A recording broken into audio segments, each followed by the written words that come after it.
If you're over 60, the most important thing you do in the morning might not be exercise. It might be waiting. Think about how most mornings begin.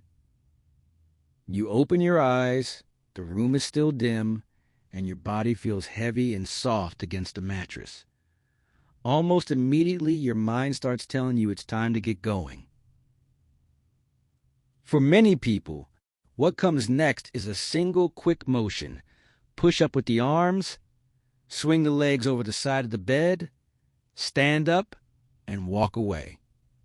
The whole process takes maybe 10 seconds. For a younger body, that's perfectly fine. But for an aging body, that sudden rush out of bed can be the first unnecessary stress of the entire day. Here's the reason. Your mind and your body don't wake up at the same speed. Your eyes may be open, and you may feel alert enough, but your heart rate, your blood pressure, your circulation, and the natural stiffness in your joints and muscles are all still operating in a sort of nighttime mode. Moving from lying flat to standing upright is not just a small shift in position.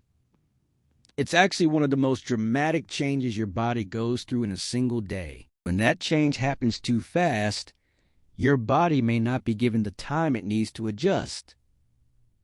You might feel a brief wave of dizziness right after you stand. Your legs might feel a little unsteady for a moment.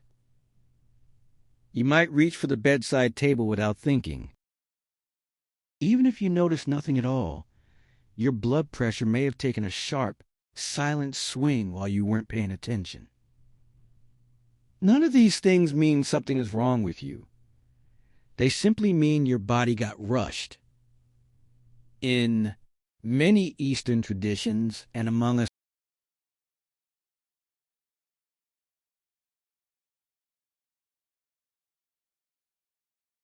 if you ask people in their 90s who still live independently what they do first thing in the morning, they almost never say they jump right out of bed.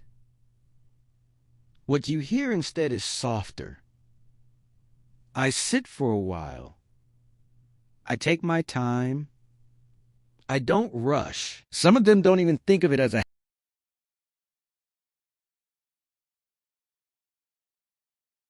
They open their eyes, they might turn slowly to one side, they sit up gently, and then they just sit. Hands resting on the knees, maybe 1 minute, maybe 2. They are not being lazy. They are giving their bodies time to catch up. In traditional Eastern wellness, there's a simple phrase that captures this idea.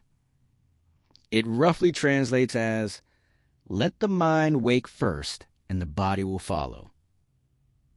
There's nothing mystical about it.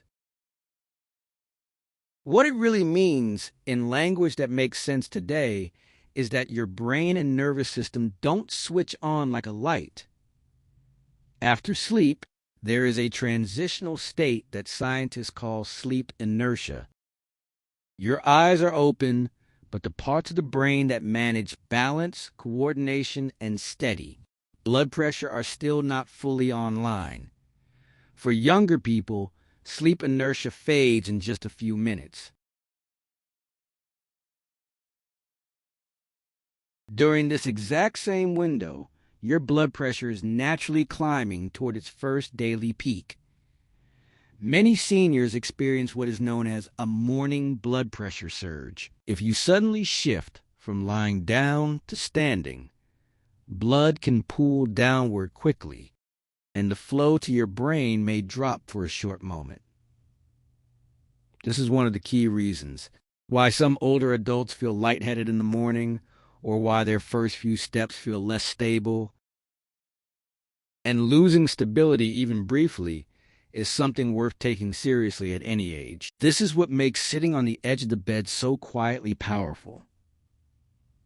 It's not that the act itself is some kind of miracle cure.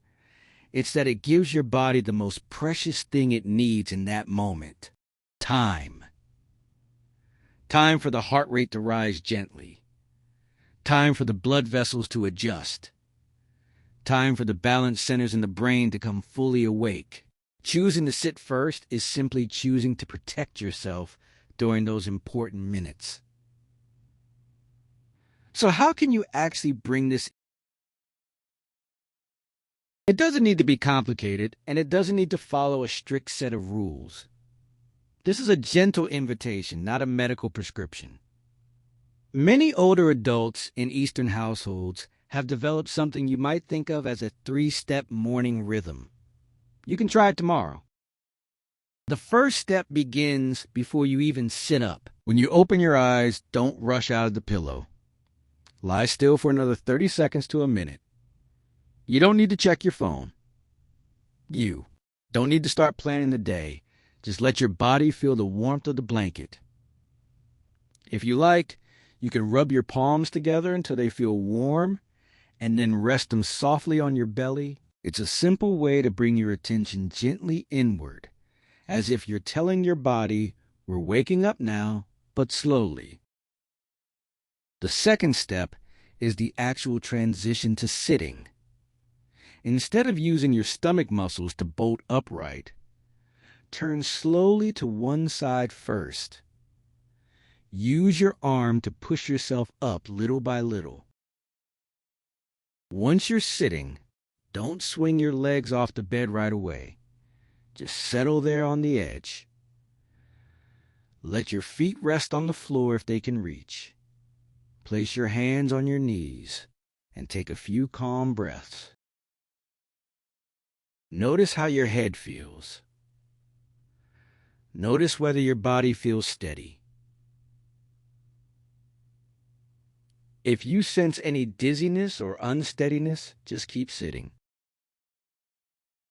There is no reason to hurry. This sitting position is your safe midway point, and it allows your heart and blood vessels to gradually adjust to being upright. The third step happens when you're ready to stand. Before you actually rise, pause for just 3 seconds. Keep your feet planted. Straighten your back a little.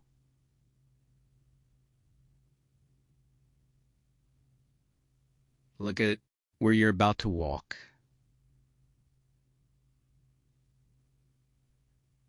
Then, using the bed or a sturdy chair for support, stand up slowly. Don't take a big stride right away. Stay standing for a moment. Breathe. Feel your stability.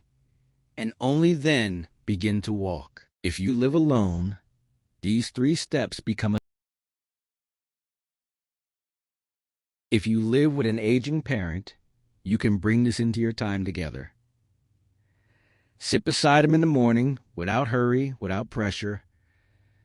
Being allowed to wake up slowly, without someone rushing you, can change how your whole body feels in the morning. It sounds small, but sometimes the smallest changes carry the most weight.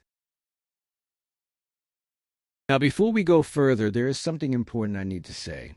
Clearly, if you often feel significantly dizzy in the morning, if the room seems to spin, if you feel tightness in your chest, a noticeably irregular heartbeat, or if you've ever fallen while getting out of bed, please talk to your doctor. These could be signs of something like postural hypotension, or another condition that needs professional attention. This is especially true if you're taking medications for blood pressure, sedatives, or if you have a history of stroke. The rhythm I've described here is simply a gentle daily habit rooted in traditional wellness wisdom. It is not medical advice, and it is not a replacement for a conversation with your healthcare provider. I want to leave you with a thought about what healthy aging really asks of us. When we were younger, our bodies could handle sudden changes easily. We could skip sleep, jump out of bed, rush from one thing to the next, and bounce back without much trouble. But after 60, the body isn't looking for intensity anymore. It's looking for stability. It doesn't need more rules or more complicated routines. It needs fewer sudden shocks.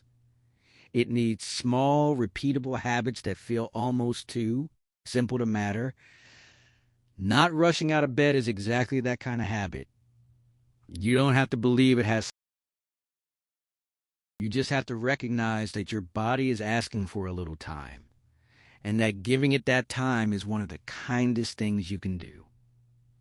Many of those long-living elders didn't chase after expensive health secrets. They simply learned over a lifetime to move with their body's rhythm instead of forcing their body to obey their mind's impatience. Slowing down the first few minutes of your morning is not a sign of weakness. It's a sign of wisdom. It's a quieter, more intelligent way to care for yourself. So tomorrow morning, if you remember only one idea from today, let it be this. Don't rush. Just sit for a while first.